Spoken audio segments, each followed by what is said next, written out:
Hi everyone, my name is Shae and I am on the Ultratech shop floor with our senior applications engineer Rick Mascarino, and he's going to be answering a few questions for me. So Rick, what makes a good candidate for a rebuild? Equipment that's really a good quality machine to start.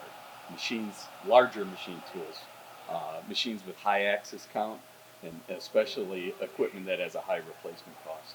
Okay, so what types of machines do we typically rebuild? We do machining centers that can be vertical or horizontal, all types of lathes, rotary transfer machines, grinders, and then many special or dedicated machines. Okay, and lastly, do we typically rebuild the whole machine, parts of it? What can we do?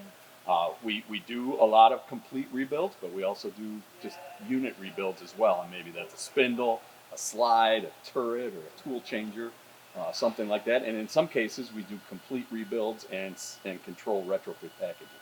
Great. All right, everybody. Well, there you have it. Rick, thanks for being with us today. Thank you.